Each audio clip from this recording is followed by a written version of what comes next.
Tantor Audio, a division of Recorded Books, presents The Death of Bees, a novel by Lisa O'Donnell, narrated by Ruth, Urquhart. Prologue.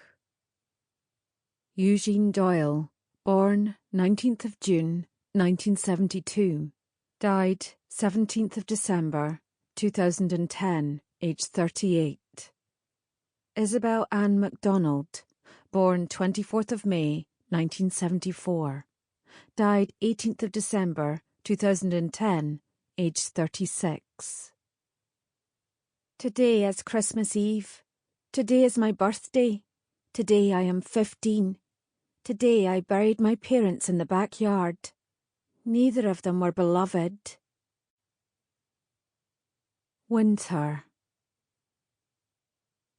Marnie. Izzy called me Marnie after her mother. She's dead now. Actually, they're both dead. I'm just saying that's how I got it, my name. My mum had a boring name. Didn't suit her at all. She was an Isabel called Izzy. She should have been a Charlie. I think of her as a Charlie. My dad had a gay name, Eugene. He never said he hated it, but I bet he did. Everyone called him Gene, but he was a bit of a Frankie, a Tommy, maybe a Mickey. My pal Kimberly gets called Kimbo. She's always getting into fights and would smack her own shadow if she thought she could catch it. Kimbo's name evolved from a slagging she got for being a total psycho, and it stuck, like a warning. Here comes Kimbo, run for your life. My other pal is Susie. Her real name's Suzanne, and for a long time that's what we called her. We never felt inclined to shorten it the way people do with long names. But then when we were about 11 years old, she told us she didn't want to be called Suzanne anymore. She wanted to be called Susie. She thought it sounded older and sexier. I suppose it does. Of course her granny still calls her Snoozy, mortifying baby name. Then there's my sister, Helen. We call her Nelly. To be honest, I don't think she knows her name is Helen. She's been Nelly since she was a baby. Nell would have been cooler, but she was like Dumbo when she was born, so Nelly was a perfect fit. Izzy said choosing my name was a nightmare. She wanted something different for me, something sophisticated that made people look twice at me, as if they'd missed something about me the first time they looked, and so she chose her mother's name. I understand Emma was also a hot favourite, so was Martha, but Gene didn't like Emma. He said it was a weak name. He didn't like Sam either, because he got dumped by a Sam. He also knew a Siobhan who got smacked by a bus when she bent down to pick up a fag end on the curbside. Jean's favourite was Elise because of a song by The Cure, but Izzy hated it. She was more of a New Order fan, and I understand Elegia was discussed. Izzy said I was tiny when I was born. A preemie rushed to the intensive care unit, where I was kept in a plastic bubble for 9 weeks, with Jean and Izzy peering at me through Perspex glass. The safest place I've ever been. Anyway, that's why I'm Marnie, and not Eve or Prudence or Lucretia. I'm Marnie. Too young to smoke, too young to drink, too young to fuck. But who would have stopped me? People think Nelly's nicer than me, but only 'cause she's off her head. She's 12. She likes cornflakes with Coke and period dramas. She likes old movies with Betty Davis and Vivian Leigh. She likes documentaries about animals and anything to do with Harry Potter. She's obsessed with him. She also plays the violin courtesy of Sarah May Pollock, a music teacher who weeded out talent every year by forcing us to listen to recorded notes. I was never selected to play an instrument, although I like to sing and can hold a tune pretty well. But it was Nelly who identified the treble clef necessary to play the piano, an instrument she balked at, drawn instead to a lone violin with a broken string, laying flat on a grey formica table. Obviously she plays brilliantly, and within a short period of time Miss Pollock ended up giving her the violin for keeps. A gift last Christmas. That's how good Nelly is, or how good Miss Pollock was who loved to play with her. Unfortunately, Miss Pollock left the school, was replaced by Mr. Charker, a trumpet man. Nelly still plays, and like a master, someone said, and of course our school gives her a platform every Christmas, mostly to wow the Board of Governors, even though the school is not advancing her in any way by hiring someone else to teach her. Not that it would make any difference when she can actually play without music. Kimbo and Susie love to hear her play, so do the neighbours, And I like it too, except when she pulls out in the middle of nowhere and starts in with the back, 'cause she does that, on the subway sometimes, in a bookstore on Sauchiehall Street, and on a bus to Weems Bay once. No one ever minds, 'cause she's so good, but it sort of embarrasses me, her zipping away and me next to her smoking a fag like a total stranger, as if we don't belong together. Another little foible of Nelly's is how she talks. She sounds like the Queen of England most of the time. She doesn't say mum, she says mother, and she doesn't say dad, she says father. She has sentences in her head like, what the devil's going on? And what on earth all this hullabaloo? I've also heard her say confounded and good golly. Drives me nuts. Constantly having to protect her from head cases who think she's taking the piss. She also wears spectacles, round ones like Harry Potter. She's recently developed an obsession with him and wears them like they're real glasses, except they're not. Last Christmas, Izzy got her a magic cloak, but she only wears it around the house and one time to take out the rubbish. Truth is, Nelly's a wee bit touched, not retarded or anything, just different. She doesn't have many friends, she doesn't laugh much, and when you talk to her about something serious, she gets really quiet, like she's taking it in and then rearranging it in her head. I don't know how she arranges it. I just know it's different from how I might arrange it. She also takes things very literally, so you have to be careful what you say. For instance, if I said, you're fucking mental, she'd say something like, I can assure you, Marnie, one is perfectly sane. I don't know why she's not dead, to be honest. You can't talk like that, not in Maryhill. Gets to you after a while. Even the teachers, they can't deal with her at all. When she started secondary school, they put her in a class for total fannies. But halfway through the school year, they had to take her out because she's totally brainy at science. Pure Einstein stuff. And then, of course, there's the violin. I feel sorry for her. I mean, she can't help it, being how she is. It's not like she wants to say everything in her head. She can't help it, like telling the toughest girl in her year, Sharon Henry, she should wash her down theirs, 'cause Nelly could smell her foulness. Seriously, no censor. Lucky for her, Shaz thought it was funny, which meant everyone else was permitted to say it was funny. Even luckier it wasn't said in front of any guys. Apparently, Shaz grabbed a bar of soap and told everyone she was off to wash her down theirs, and then simulated cleaning aforementioned unmentionables. Hysterical laughter ensued, interrupted by an irate Miss Murray, who wants everyone to fuck off so she can have her lunch. Now, whenever any of the girls from Nelly's class walk past her, they simulate washing their vaginas, or ask if she can smell fanny. Nelly doesn't get it, tells them not to worry. They're perfectly sanitary. There's other stuff, of course, like the rabid chit-chat, and usually about something totally random. I remember when Steve Irwin died, the reptile guy. For about a month it was the only thing she'd talk about. Steve Irwin's widow, his daughter, and of course stingrays. Where stingrays live, what stingrays look like, how to get poisoned by a stingray. You want to thump her when she gets like that. I prefer the Harry obsession. It's quieter. When Nelly's reading, nothing exists, not even me. I love it when she's reading. I like not existing, even for an hour. I think the Harry Potter thing reminds her of Nana Lou. She read a couple of the books to her when she took care of us that time, but those days are well over. We're on our own now. Izzy and Jean are dead, and no one can know what we've done with them. We'd get separated for sure. They'd put me in a home, and God knows what they'd do to Nelly. Anyway, I'll be 16 in a year. They can't touch me then. I could have a baby at 16 and get married. I'm considered an adult and legally able to take care of both of us. I suppose I've always taken care of us, really. I was changing nappies at 5 years old and shopping at 7, cleaning and doing laundry as soon as I knew my way to the laundrette, and pushing Nelly about in her wee buggy when I was 6. They used to call me Wee Ma round the towers. That's how useless Jean and Izzy were. They just never showed up for anything, and it was always left to me and left to Nelly when she got old enough. They were never there for us. They were absent. At least now we know where they are. Nelly. Good God, Mother! You scared the dickens out of me. She kissed my forehead and went to the garden. Where the devil do you think you're going? It's freezing out. I'm fine, Hen. Just need some air. Well, at least take a cardigan. You'll catch your death out there. Marnie.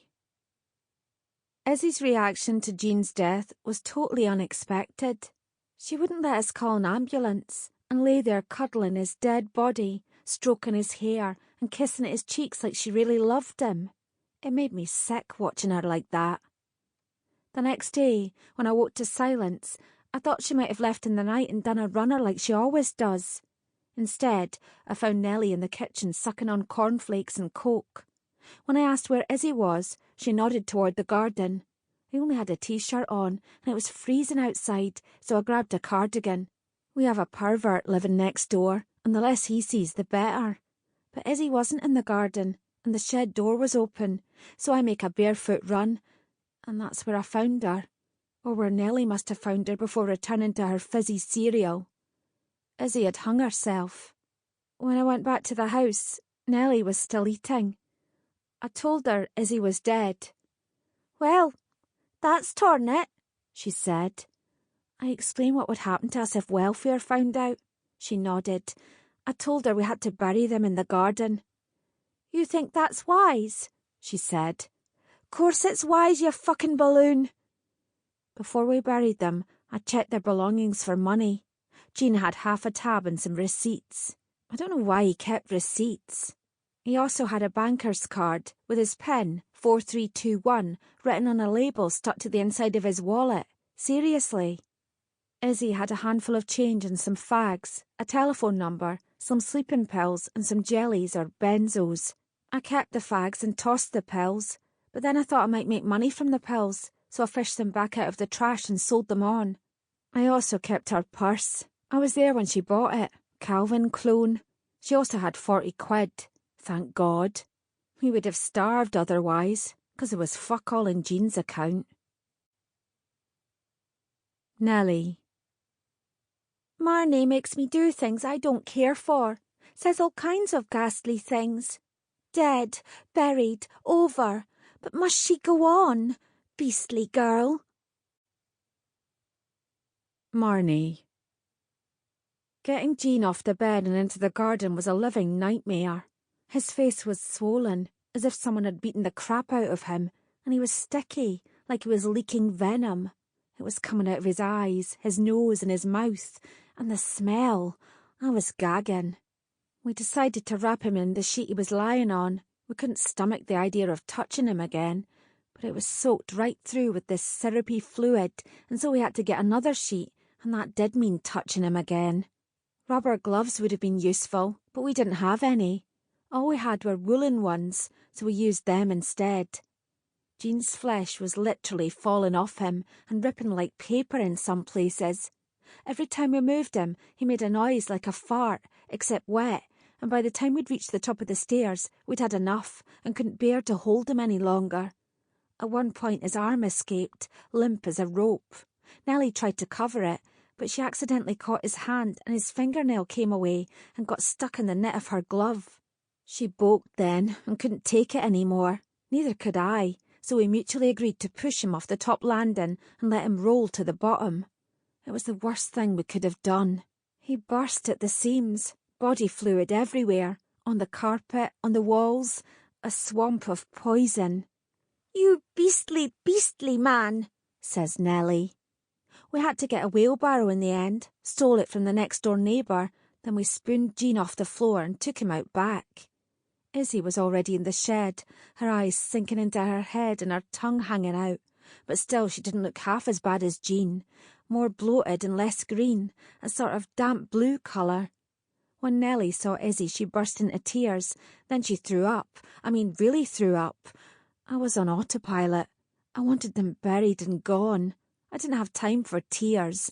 I knew we had a job to do, and mostly I was wishing we got rid of them sooner, and to be honest, I don't know why we didn't. We spent all night digging. The ground was practically frozen. It was tough to get the earth to move.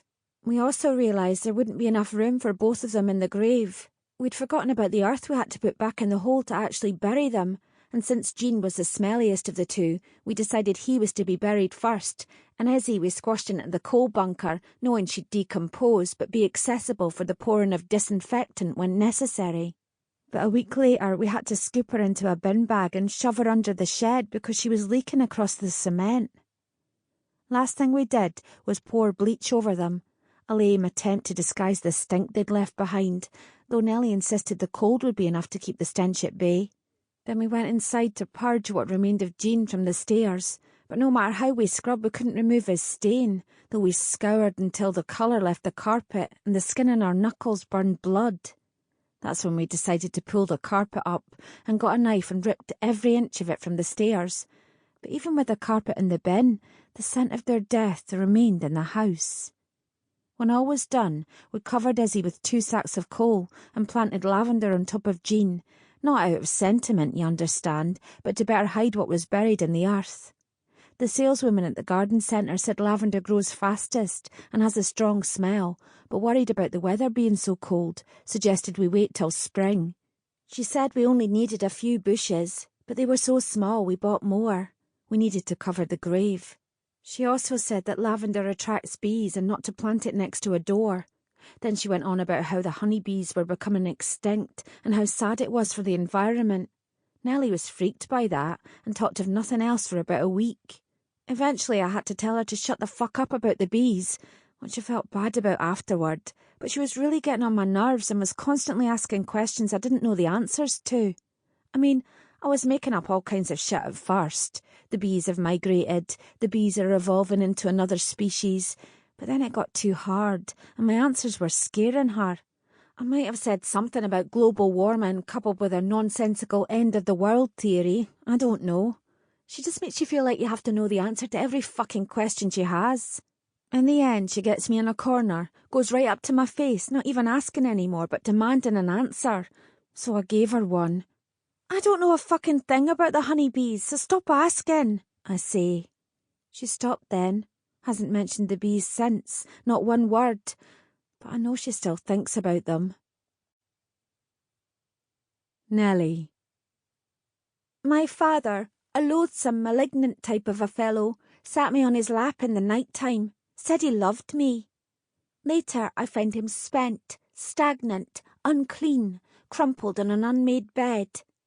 I find my pillow by his head, and good golly, Marnie had pushed it over his face. And a good ruddy riddance to you, Eugene Doyle. Marnie. I love my friends. What is real to them is real to me. We don't care what people think either, and we've been holding hands since our primary school teacher told us it was the safest way to cross the road. We've been hanging together that long, and there's nothing we don't know about each other. Maybe there's a few things, but mostly we tell each other everything. Susie lives with her granny. Her mum's in a loony bin. Susie's going to be an actress one day. She's brilliant at acting. Goes to the drama club with all the squares. Not deliberately, of course. She got caught smoking in the cloakroom before Christmas, and instead of getting detention, she was sent to drama club once a week for a month. Now Susie's in the school play, Oliver Twist. She's Nancy, has tons of songs to sing. Kimbo and I said we'd help with costumes and stuff, but only so we can hear Susie sing. It's a pretty cool musical. Miss Fraser, failed actress in vintage clothing, wants Susie to go to drama school. She's already spoken to Susie's granny about it, but her granny wasn't having any of it. Actress, that'll be fucking right, she says. You're cutting folks' hair. That's a job for life, hen. It's not up to you, Susie told her. Her granny slapped her for that. Don't you contradict me, fucking madam, she says.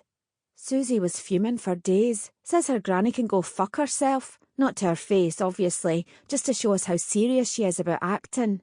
She's even stopped smoking, only does it when she's drunk, says it's bad for the voice. So is coffee, apparently. Izzy told me one time Susie's mum was a nympho, would fuck a stick in the ground. It's a shame for Susie. Her mum left when Susie was really small. Truth is, Susie hardly remembers her, but loves her like she's in the next room. Sometimes Susie gets scared she'll end up in a loony bin too, like it runs in the family or something, and gets really depressed about it. But with all the support she's getting from her mates and from the drama teacher, you can see the confidence in her growing by the day, and she's starting to seriously think about life beyond Maryhill and a life away from her mad granny, who shoplifts, by the way. Kimbo's totally different from Susie. Everyone's scared of her because she's bipolar. She got diagnosed last year. Her parents, dope-smoking fiends, didn't want her taking medication, if you can believe it, and insisted on therapy to help her handle her emotions. But when she threw a chair through the window of the school common room, it became necessary. She's put on a lot of weight recently, nasty side effects of the antipsychotics she's taking. But apart from that, they're working really well, although this one time she did go off them. She said she was feeling better and stopped taking them, but you can't do that. Turns you into a psycho if you do that. She wasn't hospitalised or anything, but she couldn't leave the house for a month. Susie and I prefer medicated Kimbo. Everyone does. She's like Santa when she's doped and always laughing and giving you stuff. I feel bad she's fat because it's not like she's tall enough to carry it. And of course she's totally deluded about it and wears clothes that are way too small for her. Before Xmas she got a belly button ring and it took the guy 3 stabs to make the hole. But she still doesn't get it. And it's not like her parents are going to say anything. They worship her. Kimbo is maybe one of the few teenagers on the planet who actually likes her mum and dad. I don't blame her. Greg and Kate are brilliant, always knock before entering, and when Kimbo tells them to fuck off, then that's exactly what they do. If you go to Kimbo's around dinner time, her mum always makes you eat with them. It's usually McDonald's. Greg and Kate love McDonald's, although there was this one time I went round and they were having macaroni and cheese with tomatoes on top. Kate made it for Greg's birthday. He's mad for it, apparently. She put a flag in the middle of it. He likes flags. I'd visit them every day if I could, but they live in the penthouse and I'm scared of the elevator. Also, they like to walk around butt naked and sit with their bare arses on sofas and kitchen chairs. It's like Kimbo doesn't even notice anymore. Anyhow, that's how I know Kimbo and Susie. We lived in the same block. We were on the 3rd floor, Susie on the 1st, and Kimbo was on the top. When Susie and I moved from the blocks, Kimbo transferred to the same school as us. That's how close we are. Izzy hated it in the towers and was glad to be rehoused. They moved us to Maryhill on Hazlehurst Road, newest housing estate on the block. I can still remember the smell when we got here, paint and putty. But I don't go around Kimbo's anymore. It's dangerous. And not because of the refugees they've housed there, but because of the wee Rajas who don't like the refugees there. Glaswegians are very territorial, even in a shithole like Sight Hill. It never occurs to them the accents around them belong to doctors and nurses, teachers and lawyers, educated people forced out of nice homes and beautiful lands, only to be stored in tower blocks in the northeast of Glasgow.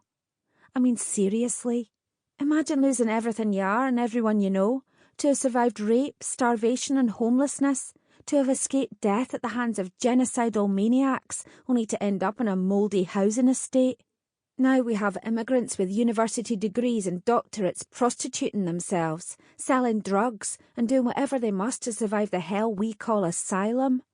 I suppose the real heroes are the ones who come here and endure the food stamps, the local abuse, the second-hand clothing and the poor housing, not to mention the mountains of paperwork needed to be acknowledged in a country that doesn't even know your language.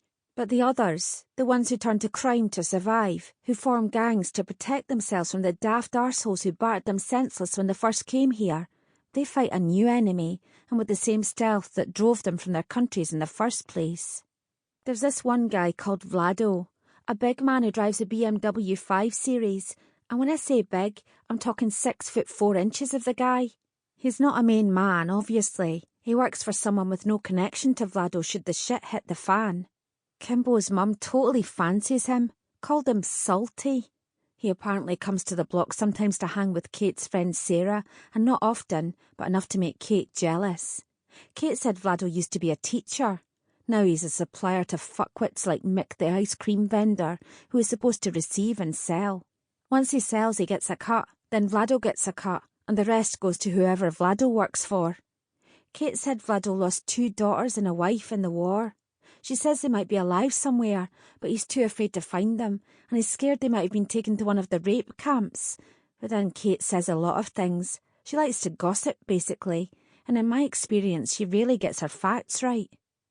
Anyway, about 6 months ago, the elevator at Kimbo's place broke down with me inside.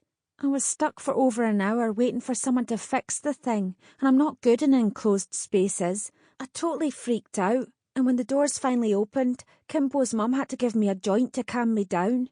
Her dad has MS. I stayed with him for a couple of days after that, stoned mostly, and when it was time to go I walked down 20 flights of stairs, but when I walked out the door, I tripped over on my feet and cut my knee. I immediately pulled it to my mouth and sucked on the broken skin, but it was still nipping, and then someone says, "You okay, sweetheart?"